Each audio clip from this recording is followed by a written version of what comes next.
నమస్కారం వార్తలకు స్వాగతం. ముందుగా ముఖ్యాంశాలు. కేంద్ర మంత్రి కిషన్ రెడ్డి మీడియా సమావేశం, పలు అంశాలపై వివరణ.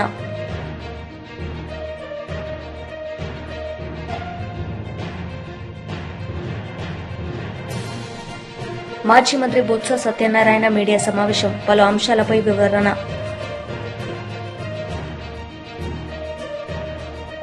కేంద్ర మంత్రి కిషన్ రెడ్డి మీడియా సమావేశం నిర్వహించారు. ఈ సందర్భంగా పలు అంశాలపై ఆయన మాట్లాడారు. నేను ప్రధానమంత్రి నరేంద్ర మోడీ గారికి హృదయపూర్వకమైనటువంటి ధన్యవాదాలు తెలియజేస్తున్నాను. దేశంలో ఒక సానుకూలమైనటువంటి మార్పుకు ఈ కులగణన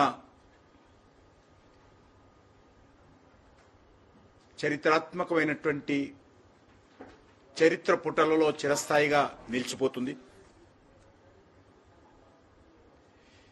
నిన్న కేంద్ర ప్రభుత్వం తీసుకున్నటువంటి నిర్ణయం తర్వాత ప్రతిపక్ష పార్టీలు రాజకీయపరమైనటువంటి నాటకాలకు తెరలేపుతా ఉన్నారు.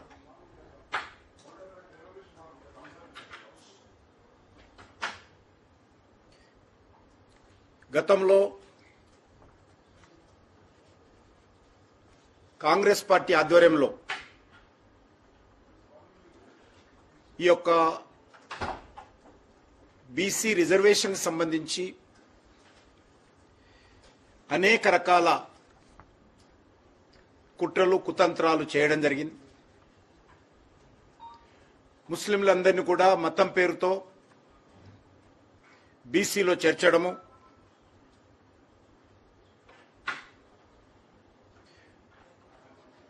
అనేక న్యాయస్థానాలు కూడా కాంగ్రెస్ పార్టీ చేసినటువంటి తప్పుడు నిర్ణయాలను కూడా మనం చూశాము. ఇటీవల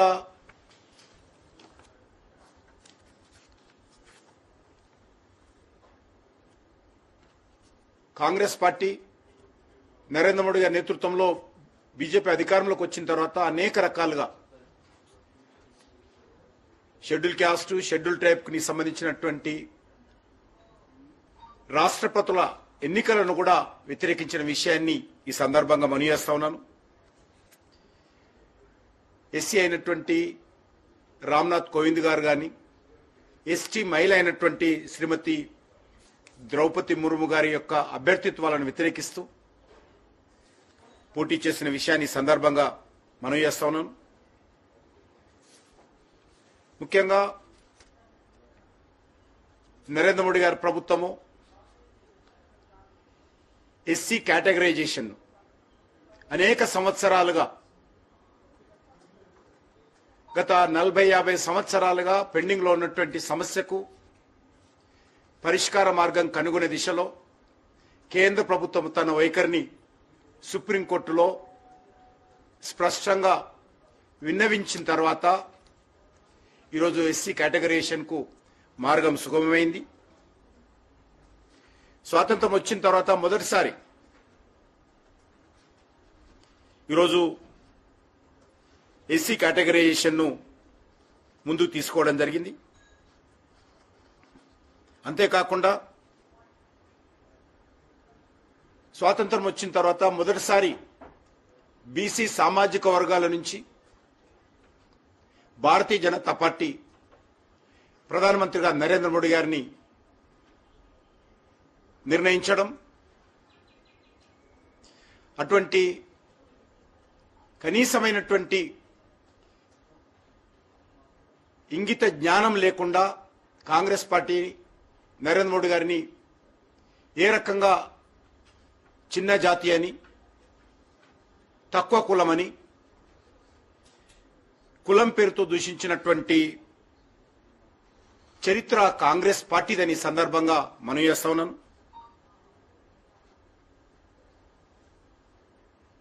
కాంగ్రెస్ పార్టీ మొదటి నుంచి కూడా బీసీల పట్ల మొసలి కన్నీరు కార్చడమే తప్ప చిత్తశుద్ధితో వెనుకబడిన వర్గాలకు అభ్యున్నతి కోసం ఏనాడు కూడా పని చేయలేదనే విషయం అందరికీ తెలుసు.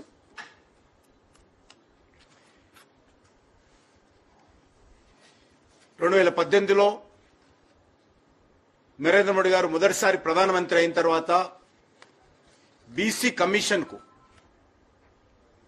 రాజ్యాంగబద్ధంగా పార్లమెంటులో చట్టాన్ని ఆమోదింపచేసి బీసీ కమిషన్కు చట్టబద్ధత చేసినటువంటి ఘనత ఈరోజు భారతీయ జనతా పార్టీకి దక్కుతుంది.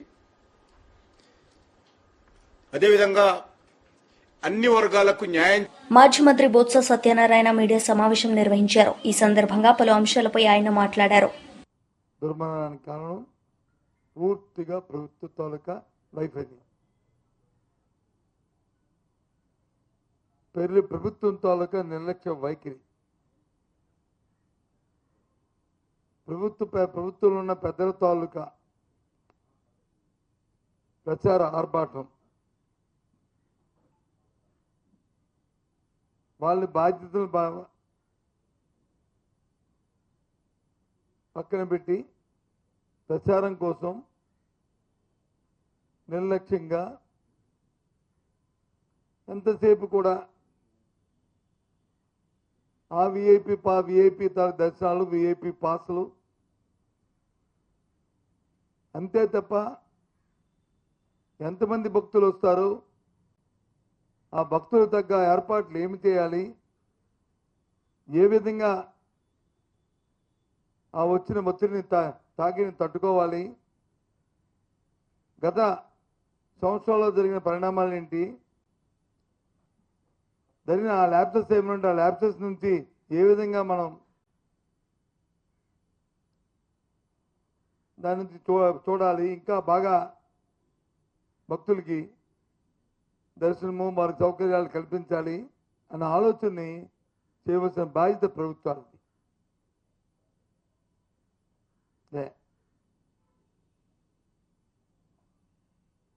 నిన్నటి రోజున ఈ జరిగిన సంఘటన పట్ల తెలిసిన వెంటనే 7 భక్తులు దుర్మరణం చెందడం, ఒకరికి వచ్చి ఇంజూర్డ్ అవ్వడం విషయం తెలిసిన వెంటనే మా నాయకుడు జగన్మోహన్ రెడ్డి గారు పుట్టిన అక్కడి నుంచి బయలుదేరి వచ్చి ఆ కుటుంబాన్ని పరామర్శించి వాళ్ళని ఓదార్చి, ఎందుకని యంగ్ కపుల్ నేను చూసాం, వాళ్ళు చూస్తే ఉదయం దవించిపోయింది. 29 సంవత్సరాలు ఉన్న అమ్మాయి, 32 సంవత్సరాలు ఉన్న అబ్బాయి, ఆ కుటుంబానికి ఆధారమైన వాళ్ళు. అదే కుటుంబంలో ఇంకో 2 వాళ్ళని ఓదార్చి, కుటుంబాన్ని ఓదార్చి వెళ్ళిన నా పరిచయం. ఎందుకు చెప్తున్నానంటే మీకు చూసాను నిన్నగాక ఒక వారం 10 రోజుల కింద, సో బహుశా 10 రోజులు అవుతుంది అనుకుంటా. ఆ రోజు పత్రికలో చూశాను 5 మంత్రులు వస్తున్నారు, వాళ్ళు వచ్చి సింహాచలం జరగబోయే చందనోత్సవం మీద వచ్చి ఒక సమావేశం ఏర్పాటు చేస్తున్నారు. ఆ రోజు జిల్లా పరిషత్ మీటింగ్ కూడా జరుగుతుంది, జనరల్ బాడీ మీటింగ్ కూడా జరుగుతుంది. ఆ రోజు ఇది విశాఖపట్నం జిల్లా జనరల్ బాడీ మీటింగ్ కూడా. దీని మీద తగు సూచనలు సలహాలు ఇచ్చి తగు నిర్ణయాలు తీసుకుంటారని పత్రికలో చదివా. ఆ మన్నాడు మళ్ళీ చూశాను, రాత్రి టీవీలోనూ పత్రికలో చూశాను. ఆ సమావేశంలో ఆ మంత్రులు ఇచ్చిన స్టేట్మెంట్లు ఏంటంటే,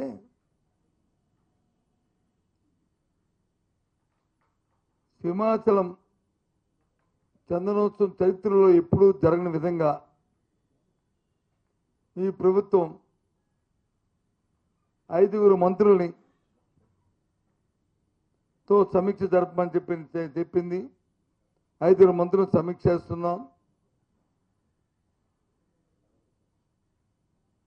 ఈ చందనోత్సవంలో ఏదైతే వస్తున్న వేలాది మంది లక్షాది మంది భక్తులకి చేసే కార్యక్రమాల మీద నిర్ణయాలు తీసుకున్నాం. ఎప్పుడు కనివిని జరగలేదు, చరిత్రలో జరగలేదని ఆర్భాటంగా చెప్పుకున్నారు మంత్రులు. ప్రతిరోజు చూశాను కూడా. ఆ సమావేశం కూడా ఎక్కడ జరిగిందంటే విశాఖపట్నం కలెక్టరేట్లో కానీ లేదు అనకాపల్లి కలెక్టరేట్లో కానీ జరగలే. ఆ సమావేశం జరిగిన స్థలం కూడా సాక్షాత్తు ఆ దేవదేవుడు పవిత్రమైన సింహాచలం కొండ మీదే సమావేశం జరిగింది.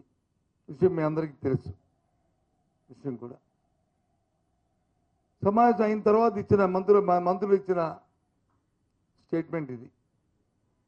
దాని పర్యవసానం కని విని జరగని విధంగా సమావేశం జరిపిన తర్వాత తెలంగాణ భవన్లో బీఆర్ఎస్ ముఖ్య నేతలు మేడే వేడుకలు ఘనంగా నిర్వహించారు. ఈ సందర్భంగా వారు మాట్లాడారు.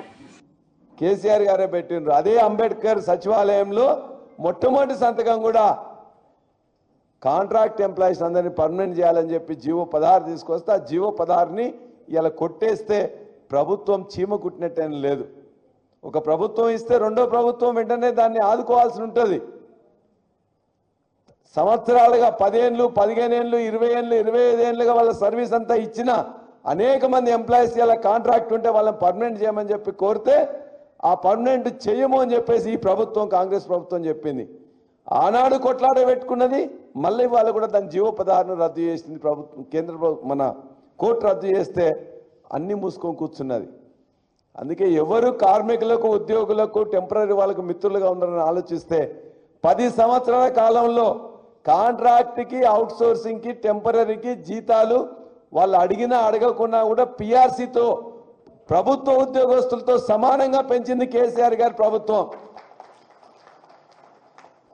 ఆశా వర్కర్లు ఏం కొట్లాడ వల్లే ఆ రోజున ఒక్కసారి వచ్చిన ప్రభుత్వం వచ్చిన మట్ల అడిగినరు. ఆ తర్వాత 2 సార్లు కూడా ఆశా వర్కర్ల జీతాలు పెంచుకున్నాం, అంగన్వాడీలకు జీతాలు పెంచుకున్నాం, ఏఎన్ఎంలకు జీతాలు పెంచుకున్నాం. వాళ్ళ చాలా మందిని కూడా ఏఎన్ఎంలను పర్మనెంట్ చేసుకున్నాం. జిహెచ్ఎంసీలో జీతాలు పెంచుకున్నది కూడా కేసీఆర్ గారి ప్రభుత్వమే. వాటర్ వర్క్స్ నేను ప్రెసిడెంట్గా ఉన్నాను, అక్కడ కూడా మొత్తం కూడా హెల్త్ కార్డు ఇచ్చినాం, ప్రమోషన్లు ఇచ్చినాం, జీతాలు పెంచుకున్నాం. అవుట్సోర్సింగ్గా కాంట్రాక్ట్ ఉన్న వాళ్ళకు కూడా జీతాలు పెంచుకున్నాం. ఏ రంగమైనా తీసుకోండి మీరు, అన్ని రంగాలకు ఎంతో కొంత మేలు చేసింది. ఇవాళ భవన నిర్మాణ కార్మికుల గురించి మిత్రులు చెప్పారు. 2 లక్షలది 6 లక్షలు చేసినాం. ఇలా 6 లక్షలు కాదు 10 లక్షలు 15 లక్షలు చేసుకోవడానికి కూడా ఖచ్చితంగా రాంబాబు గారు మాట్లాడారు. వారు మెన్షన్ చేసిన ఏది కానీ అది ఏ సమస్య అయినా, అది ఆశా వర్కర్లైనా ఆశా వర్కర్లు వాళ్ళు ఇక్కడికి వస్తే వాళ్ళని ఇష్టం వచ్చినట్టు ప్రవర్తిస్తే అసెంబ్లీలో మెన్షన్ చేయడమే కాకుండా హాస్పిటల్ పోయి వాళ్ళ తరఫున నిలబడి కొట్లాడింది ఇవాళ బీఆర్ఎస్ పార్టీ తప్ప మరెవరు రాలే. కమ్యూనిస్టు పార్టీలు తోక ముడిచినాయి. కమ్యూనిస్టు పార్టీలో కూడా ఇవాళ కాంగ్రెస్ ప్రభుత్వంలో భాగంగా ఉన్నాయి. ఇవాళ ఆశా వర్కర్లు అందరూ కొట్లాడ పెట్టుకుంటే వాళ్ళ తరఫున ఏదో లిప్ సింపతి ప్రకటించింది తప్ప వాళ్ళ కోసం కొట్లాడిన వాళ్ళకి ఇవాళ దెబ్బలు తగ్గితే కనీసం చూడలే ఈ యొక్క కమ్యూనిస్ట్ నాయకులు. చాలా దురదృష్టకరం. అదేవిధంగా ముఖ్యంగా అంగన్వాడీల వాళ్ళ సమస్య అదే. ఇవాళ చాలామంది హమాలి వర్కర్లది కానీ లేక ముఖ్యంగా ట్రాన్స్పోర్ట్ వర్కర్లు లేకపోతే ఆటో వర్కర్లు, ఆటో మిత్రులందరూ కూడా 2023 కంటే ముందు పాపం వచ్చిన వాళ్ళు అడిగిన వాళ్ళు అందరికీ కూడా చెప్పిండ్రు కాంగ్రెస్ పార్టీకి ఓటేయాలని. ఇద్దరికి చెప్పిండ్రు, అడిగిన వాళ్ళకి అడగని వాళ్ళకి అందరికి కూడా కాంగ్రెస్ పార్టీకి ఓటేయాలని. పాపం వాళ్ళు ఓటేసినందుకు వాళ్ళకి శిక్షగా 6 లక్షల మంది ఉద్యోగస్తులు ఉంటే వాళ్ళ యొక్క ఎంప్లాయీస్ ఉంటే 6 లక్షల మంది కోసం వాళ్ళ మొత్తం ఇమ్మీడియట్గా వాళ్ళకి కట్ అయిపోయింది. వాళ్ళు ఇబ్బందులు పడ్డది ఎవరంటే ఆటో కార్మికులు. ఎవరున్నారు ఆటో కార్మికుల్లో? బీద బిక్కి దళిత బహుజన వర్గాలే ఉన్నారు. చదువుకున్న వాళ్ళు కూడా ఊర్లో ఉద్యోగం లేదని చెప్పేసి అంటే ఇక్కడికి వచ్చి ఏదో గౌరవంగా ఉంటుంది ఆటో నడుపుకుంటామని చెప్పేసి ఆటో కొనలేక కిరాయి తీసుకున్నారు. కిరాయి తీసుకుంటే కిరాయి పెట్రోలు చివరికి వాళ్ళకు మొత్తం బత్తాయితో ఒక 1000 రూపాయలన్న వస్తే పోతారు. కానీ ఇలా 500-600 కూడా వచ్చే పరిస్థితి కూడా లేని పరిస్థితి ఉంది. వాళ్ళ కోసం మేము అడిగితే మా మీద డ్రామా చేస్తున్నా అని చెప్పేసి వాళ్ళు మాట్లాడారు. మేము చెప్పినా మేము అడిగింది కాదు, నువ్వు ఏదైతే మేనిఫెస్టోలో చెప్పినావో కనీసం 12,000 రూపాయలు వాళ్ళు లోన్ తెచ్చుకొని కొనుక్కుంటే ఈఎంఐ కట్టలేకపోతుంది. మాజీ మంత్రి చెల్లుబోయిన వేణుగోపాలకృష్ణ మీడియా సమావేశం నిర్వహించారు. ఈ సందర్భంగా పలు అంశాలపై ఆయన మాట్లాడారు. జనగణన అంటే జనాభా లెక్కల్ని చేసేటువంటి ఒక ప్రక్రియ. ఆర్టికల్ 246 నిబంధన 69 ప్రకారంగా 69వ అంశంలో రాజ్యాంగంలో పేర్కొన్నటువంటి ఆర్టికల్ 246 69వ అంశంలో కేంద్ర ప్రభుత్వమే జనాభా లెక్కలు చేయాలనేటువంటిది ఉంది. ఈ జనాభా లెక్కలు ప్రారంభం ఎప్పుడైనవి అని ఒకసారి చరిత్రలోకి వెళ్ళినప్పుడు ఆనాడు రాష్ట్ర ముఖ్యమంత్రిగా జగన్మోహన్ రెడ్డి గారు ఈ కులగణన ప్రక్రియ దేశంలో మొట్టమొదటిగా చేయాలని ప్రతిపాదించారు. 2021వ సంవత్సరంలో ప్రతి 10 సంవత్సరాలకు జరిగేటువంటి జనగణనలో కులగణన చేర్చాలనేటువంటి ప్రతిపాదన చేస్తూ నాడు శాసనసభలో శాసన మండలిలో ఒక తీర్మానాన్ని ప్రతిపాదించి ఏకగ్రీవంగా ఆమోదించిన తీర్మానం కేంద్రానికి నివేదించడం జరిగింది. అయినప్పటికీ కూడా ఈ రాష్ట్రంలో ఉన్నటువంటి కులాల యొక్క కోరిక వారు తెలుసుకున్న తర్వాత అసలు ఏమిటి కులగణన వల్ల ప్రయోజనాలు అనేటువంటిది ఆయన ఆలోచన చేసి కులగణన ఎప్పుడు ప్రారంభమైంది? 1872లో మొట్టమొదటిసారి కులగణన ప్రారంభం భారతదేశంలో 1872లో ప్రారంభమైంది. 1872లో ప్రారంభమైనటువంటి కులగణన జనాభా లెక్కలు 81 నాటికి క్రమబద్ధీకరింపబడ్డాయి. 1881లో క్రమబద్ధీకరింపబడ్డాయి. 1881లో క్రమబద్ధీకరింపబడినటువంటి జనాభా లెక్కలు 1891, 1901, 1911, 1921, 1931. 1931కి చివరిసారి కులగణన జరిగింది.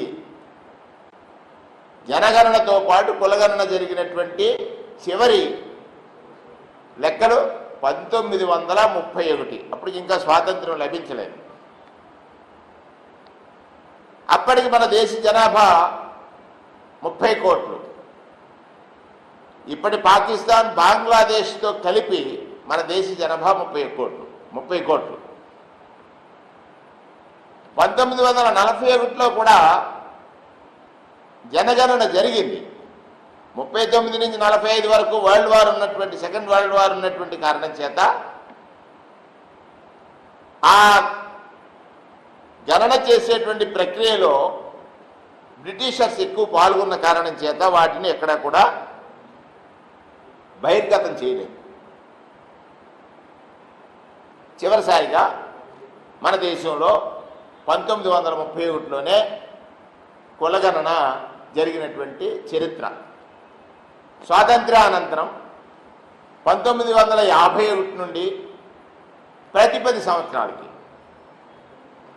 ఎస్సీ ఎస్టీలని మినహాయించి మిగిలిన అన్ని కులాలని గంపగుత్తగా లెక్క వేయటమే ఈ దేశంలో ఒక ప్రక్రియగా జరిగిందనేటువంటి విషయాన్ని కూడా మీ ద్వారా ప్రజానీకానికి తెలియజేస్తా ఉన్నాను. అంటే 1951లో జనగణన జరిగింది, 1961లో జనగణన జరిగింది, 1971లో జరిగింది, 1981లో జరిగింది, 1991లో జరిగింది, 2001లో జరిగింది, 2011లో జరిగింది. కానీ 2021లో జరగాల్సినటువంటి జనగణన కరోనా కారణం చేత వాయిదా పడింది. ఆ సందర్భంలో బీసీలలో ఎక్కువగా కులగణన జరగాలి ఈ దేశంలో, అంటే ఎక్కడా లభ్యత లేనటువంటి పులుల లెక్కలు కూడా తీస్తున్నటువంటి పులులు ఇత్యాది అనేకమైనటువంటి జంతువుల లెక్కలే ఈ దేశంలో ఉన్నాయి. కానీ వివిధ సామాజిక వర్గాల్లో ఉన్నటువంటి స్థితిగతుల అధ్యయనం మీద సరైనటువంటి లెక్కలు లేవు, దానికి పరిష్కారం కులగణన మాత్రమే అని ఒక ప్రతిపాదన, లేకపోతే ఒక డిమాండ్ అనేక కులాల్లో ఉన్నటువంటి విషయాన్ని ఆనాటి ముఖ్యమంత్రి జగన్మోహన్ రెడ్డి గారు స్పష్టంగా ఆలోచించారు. బీఆర్ఎస్ లీడర్ మీడియా సమావేశం నిర్వహించారు. ఈ సందర్భంగా పలు అంశాలపై ఆయన మాట్లాడారు. ఈ సంఘాలు, కుల సంఘాలు, చాలామంది ఎస్సీ ఎస్టీలు, ఓసీలో ఉన్నటువంటి వాళ్ళు కూడా చాలామంది, కొన్ని రాజకీయ నాయకులు కూడా ఖచ్చితంగా న్యాయం జరగాల్సిందే వాళ్లకు అని చెప్పి వాళ్ళందరి కోరిక మేరకు ఈరోజు ఒక నిర్ణయం తీసుకున్నందుకు మరి కేంద్ర నిర్ణయాన్ని స్వాగతిస్తూ వారికి మనస్ఫూర్తిగా కృతజ్ఞతలు మా పార్టీ తరఫున మేము కృతజ్ఞతలు తెలియజేస్తూ ఉన్నాం. కానీ ఇది కులగణనలో, జనగణనలో కులగణన పెట్టడము ఇది గొప్పగా మేము చేసినాం బీసీలకు అని చెప్పి చేతులు దులుపుకుంటే కాదు. 11 సంవత్సరాల తర్వాత ఇప్పుడు దేశవ్యాప్తంగా ఇక్కడ బీఆర్ఎస్ పార్టీ ఆధ్వర్యంలో మేమందరం కూడా తమిళనాడు పోయి అక్కడ స్టడీ చేసి తమిళనాడు నుంచి అనేక అంశాలు దేశవ్యాప్తంగా ఈ మోడల్ ఉండాలని చెప్పి మాట్లాడడం, ఇక్కడ బీసీ సంఘాలు కూడా అడగడం, ఇక తప్పని పరిస్థితుల్లో చేయాలని చెప్పి అలా చేయడం, ఏది ఏమైనా వారికి స్వాగతిస్తూ దీన్ని వెంటనే చేయాలని చెప్పి మేము డిమాండ్ చేస్తూ ఉన్నాం. వెంటనే మొదలు పెట్టాలి. తర్వాత చట్టసభలో రిజర్వేషన్ కూడా జనాభా ప్రాతిపదిక మీద చట్టసభలు కూడా ఇమ్మీడియట్గా రిజర్వేషన్ కలిగించాలి. జనగణన చేసినా అయిపోయింది, ఇంత సంఖ్య ఉందని చెప్తే కాదు. మాకు కావాల్సింది గౌరవం దక్కాల్సింది చట్టసభలలో రిజర్వేషన్ వచ్చినప్పుడే, హక్కు వచ్చినప్పుడు మాత్రమే గౌరవం దక్కుతుంది. కనుక జనాభా ప్రాతిపదిక మీద విద్య, ఉద్యోగాల్లో రిజర్వేషన్ ఇవ్వాలి. రిజర్వేషన్ రాజకీయంగా చట్టసభలో కూడా 50% రిజర్వేషన్ ఇమ్మీడియట్ కలిగించాలి. 50% ఎప్పుడైతే విద్య, ఉద్యోగము, చట్టసభలో రిజర్వేషన్ కల్పిస్తారో, ఇమ్మీడియట్గా కలిగిస్తామని చెప్పి మీరు తీర్మానం చేస్తారో, అప్పుడు సంపూర్ణంగా ఈ ప్రజలు మిమ్మల్ని నమ్ముతారు. ఖచ్చితంగా మరి ఎవరు చేయని నిర్ణయాన్ని మీరు చేసినందుకు ఈ బడుగు బలహీన వర్గాల వాళ్ళు కూడా మీ వెంట ఉండడానికి అవకాశం ఉంటుంది. కేవలం కులగణన చేసి మాత్రమే అయిపోయిందంటే కాదు. దీంతో పాటు నెక్స్ట్ క్యాబినెట్లో ఇవి కూడా మేము ఇస్తాం అని చెప్పినప్పుడు మాత్రమే మాకు నమ్మకం కలుగుతుందని చెప్పి మరి బీజేపీ నాయకులు కూడా, ఓబీసీ నాయకులు, బీజేపీ నాయకులు కూడా బీసీ వ్యక్తిని ప్రధానమంత్రి చేస్తామని చెప్పుకోవడం కాదు, వెంటనే బీసీ మంత్రిత్వ శాఖను కూడా ఏర్పాటు చేయాలి. ఒక అడుగు మరి ముందు వేసారు, ఒక బీసీలకి చేస్తామని. ఒక కులగణనలో ₹1 ఖర్చు కానీ పెట్టడం కాదు, బడ్జెట్ అలొకేషన్ కూడా జనాభా ప్రాతిపదిక మీద బడ్జెట్ అలొకేషన్ చేయాలి, మంత్రిత్వ శాఖను ఏర్పాటు చేయాలి. నెక్స్ట్ ఫ్యూచర్లో మేము చట్టసభల్లో కూడా జనాభా ప్రాతిపదిక మీద కలిగిస్తాం. 50%, కనీసం 50% చట్టసభలో రిజర్వేషన్ కలిగిస్తాం. స్థానిక సంస్థల్లో కూడా మేము రిజర్వేషన్ కల్పిస్తాం. విద్యా ఉద్యోగాలు కూడా మీకు రిజర్వేషన్ కలిగిస్తాం అని చెప్పి ఈ 5 అంశాల మీద వెంటనే ప్రజలకు తెలియజేయాలని చెప్పని మేము డిమాండ్ చేస్తూ ఉన్నాం. ఒకవైపు స్వాగతిస్తూ వెంటనే ఇవన్నీ కూడా అమలు చేయాలని చెప్పి మేము డిమాండ్ చేస్తూ ఉన్నాం. ఇవాళ కాంగ్రెస్ పార్టీ ఏదో మీరేదో చేసినాం మాది మోడల్ అని చెప్తా ఉన్నారు. తప్పది. దయచేసి బీజేపీ పార్టీకి మేము చెప్తా ఉన్నాం, మేము ప్రజలు బీసీ సంఘాల డిమాండు, బీసీ బడుగు బలహీన ఆర్థిక పరిస్థితి, ఆ నాయకుల డిమాండ్లను బట్టి మీరు చేయండి. ఎవరి మోడలు, ఇప్పుడు ఏం మోడలు? వార్తలు ముగించే ముందు ముఖ్యాంశాలు మరోసారి. కేంద్ర మంత్రి కిషన్ రెడ్డి మీడియా సమావేశం, పలు అంశాలపై వివరణ.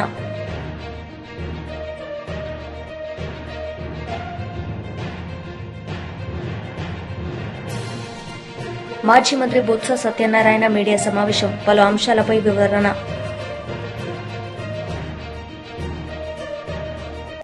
ఈ వార్తలు ఇంతటితో సమాప్తం. తిరిగి ప్రసారమయ్యే వార్తలు మళ్ళీ కలుద్దాం. అంతవరకు సెలవు. నమస్తే.